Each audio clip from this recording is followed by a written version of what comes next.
राज्य निवडणूक आयोगाची थोड्याच वेळामध्ये आता पत्रकार परिषद होणार आहे।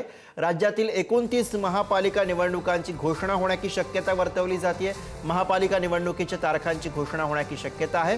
29 महापालिकांसाठी बिगुल वाजणार का हे आता पाहायचं आहे। थोड्याच वेळामध्ये ही जी लाईव्ह दृश्य आपण पाहतोय त्याच ठिकाणी आता पत्रकार परिषदेला सुरुवात होईल आणि अर्थातच आयोगाच्या या पत्रकार परिषदेमधनं महापालिका निवडणुकांची घोषणा होणार का याकडे अवघ्या राज्याचं लक्ष लागलेलं आहे।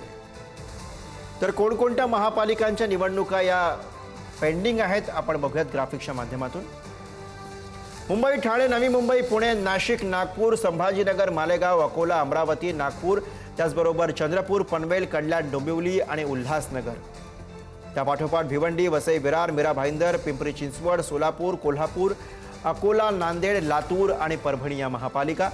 एकूण 29 महापालिका आहेत ज्यांच्या निवडणुका अद्यापही प्रलंबित आहेत। त्यामुळे आज या पत्रकार परिषदेनंतर 29 महापालिकांच्या निवडणुकांचा बिगुल वाजणार का याकडे अर्थातच अवघ्या राज्याचं लक्ष आहे। कारण 2 ते 3 वर्षांपासून अनेक महापालिकांमध्ये प्रशासनाचं राज आहे आणि त्यामुळे स्वाभाविकपणे त्या ठिकाणी निवडणुकीची प्रतीक्षा आहे। आणि अशातच आजच्या या पत्रकार परिषदेमधनं या निवडणुकांची घोषणा होईल अशी अपेक्षा आहे। राज्य निवडणूक आयोगाची ही पत्रकार परिषद आता या क्षणाला आपण ही लाईव्ह फ्रेम पाहतो, तिथेच आता पुढच्या काही मिनिटांमध्ये या पत्रकार परिषदेला प्रत्यक्षामध्ये सुरुवात होईल। माध्यमांचे कॅमेरे लागलेले आहेत, बूम्स तयार आहेत आणि अर्थातच आता प्रतीक्षा आहे ती पत्रकार परिषद प्रत्यक्षामध्ये सुरू होण्याची। तर याविषयी नेते मंडळींनी काय प्रतिक्रिया दिली आपण पाहूया। निवडणूक आयोगाने पत्रकार परिषद बोलवलेली आहे दुपारी मला वाटतं 4 वाजता आणि कदाचित निवडणुका 29 महानगरपालिकांसाठी घोषित होतील हे आपल्याला सर्वांना अंदाज लागलेला आहे। अजून एक महत्त्वाचा विषय म्हणजे ज्या निवडणूक आयोगाच्या इलेक्टोरल रोल्सवर, ड्राफ्ट रोल्सवर आम्ही आक्षेप घेतले होते, लाखोमध्ये आक्षेप घेतले होते, त्याचं उत्तर अजून तरी आलेलं नाहीये। काही गोष्टी मांडायच्या आहेत ज्या ह्या शासनाने फसव्या घोषणा केलेल्या आहेत। कारण भाजपला ही जुनी सवय खोटं बोलण्याची आणि भाजप शासनला, भाजपच्या राजवटीला देखील अशा घोषणा करण्याची जुनी सवय। तक्रार केल्यानंतर काही होत नाही याचा अर्थ निष्पक्ष आणि पारदर्शक निवडणूक करण्याची इच्छा ही भाजपची आणि निवडणूक आयोगाची नाही आहे। आज भाजप आणि निवडणूक आयोग दोघेही वेगळे नाही। जर ह्या निवडणुका पारदर्शक पद्धतीने झालेल्या नाही, निष्पक्ष पद्धतीने झाल्या नाही तर बीजेपीचं पतन होईल। पण हे होत असताना या देशाची लोकशाही आणि देशाचं संविधान हे सुद्धा अडचणीत आलेलं आहे। जनतेसमोर मान दाखवायला, तोंड दाखवायला स्वातंत्र्य आल्यानंतर, स्वातंत्र्य मिळाल्यानंतर जागा नव्हती। आता तुम्ही लोकशाही आणि संविधान हे दोन्हीची पायमल्ली करता आहात। आता जर तुमचं पतन जनतेने केलं आता जनता कशी करेल आम्हाला माहित नाही। तर विरोधकांच्या सगळ्या प्रतिक्रिया आहेत आणि थेट जाऊया आपण राज्य निवडणूक आयोगाची जी पत्रकार परिषद सुरू होते त्या ठिकाणी जाऊया। प्रतिनिधी शिल्पा नरवडे या क्षणाला पत्रकार परिषदेतनं आपल्या सोबत आहेत। शिल्पा, अर्थातच सगळ्या राज्याला प्रतीक्षा आहे आता या पत्रकार परिषदेची, कारण अर्थातच ज्या महापालिका निवडणुका प्रलंबित आहेत त्या होणार का याबद्दलची स्पष्टता या पत्रकार परिषदेनंतर होणार आहे। तुम्ही त्या ठिकाणी आहात, काय चर्चा आहेत आणि साधारणपणे किती अवधीमध्ये आता प्रत्यक्षामध्ये ही पत्रकार परिषद सुरू होईल?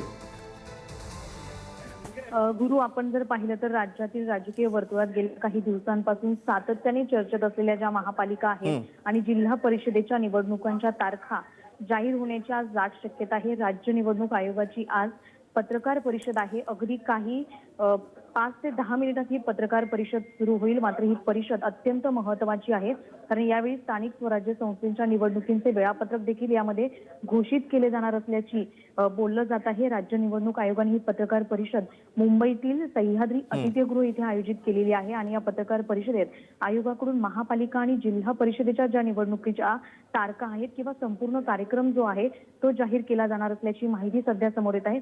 त्यामुळे राज्याच्या राजकारणावर दूरगामी परिणाम करणाऱ्या ह्या निवडणुकांना मिनी विधानसभा म्हणून देखील ओळखलं जातं आणि या निवडणुकीमुळे राज्यातील अनेक महत्त्वाच्या शहरांमधील कारभाराची दिशा देखील ठरणार आहे। ज्या निवडणुका आहेत किंवा येणाऱ्या काळामध्ये ह्या ज्या निवडणुका आहेत, इतर ज्या महापालिका आहेत, 29 महापालिका आहेत त्या प्रलंबित आहेत, त्यांची देखील आता घोषणा होणार असल्याची चर्चा रंगलेली आहे।